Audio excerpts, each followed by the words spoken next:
Assalamualaikum warahmatullahi wabarakatuh. Nama saya Gatot Joyo, NIM C14190013. Pada video kali ini saya akan menjelaskan apa sih hubungan pengelolaan sumber daya alam khususnya air pada otonomi daerah.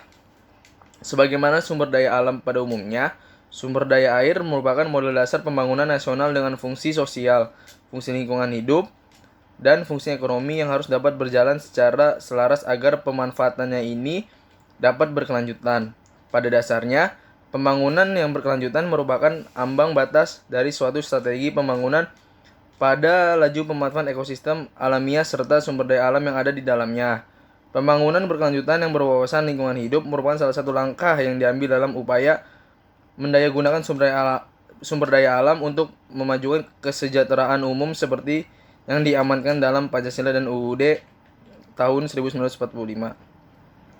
Penguasaan negara atas sumber daya air ini tidak diartikan sama dengan asas domain yang berarti pemilihan. Namun kewenangan tersebut dipergunakan untuk mengatur pengelolaan dan pemanfaatan sumber daya air untuk sebesar-besarnya kemakmuran rakyat. Lalu maka dari itu sumber daya air kemudian menjadi jembatan bagi berbagai pihak yang berkepentingan terhadap pengelolaan dan atau pemanfaat sumber daya air tersebut. Sumber daya air sebagai cabang produksi penting bagi negara dan menguasai hajat hidup orang banyak harus dikuasai oleh negara, bukan dikuasai oleh perseorangan dan atau badan hukum atau bahkan dikuasai oleh perseorangan dan atau badan hukum asing. Konfliktivitas regional dalam pengelolaan DAS erat hubungannya dengan pengelolaan sumber daya air adalah air yang dibutuhkan untuk beragam keperluan masyarakat di setiap daerah yang bergerak secara alami dari satu lokasi dan satu wilayah ke lokasi yang lain. Penggunaannya dipengaruhi dengan adanya ketersediaan air dalam kuantitas, kualitasnya, dan distribusi air di sepanjang aliran DAS. Kompetisi penggunaan DAS semakin mencolok dengan semakin terbatasnya air, sedangkan permintaan air meningkat sejalan dengan meningkatnya jumlah penduduk, pendapatan, dan perkembangan kegiatan pembangunan yang memerlukan air. Sebaliknya, suplai air cenderung menurun sebagai akibat terjadinya degradasi lingkungan yang mengganggu berjalannya proses hidrologi.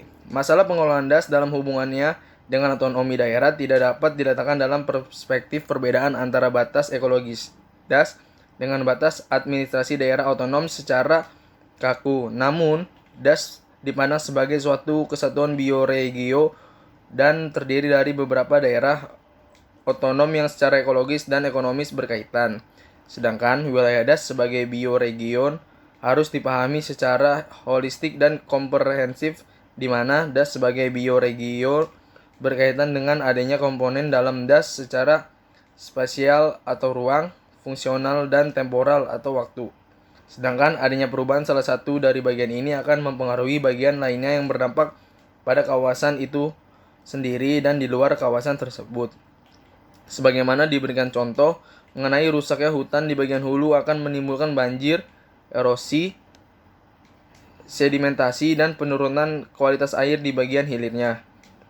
Sekian yang bisa saya jelaskan mengenai hubungan pengelolaan sumber daya, khususnya sumber daya air, dengan otonomi daerah. Kurang lebihnya mohon maaf. Wassalamualaikum warahmatullahi wabarakatuh.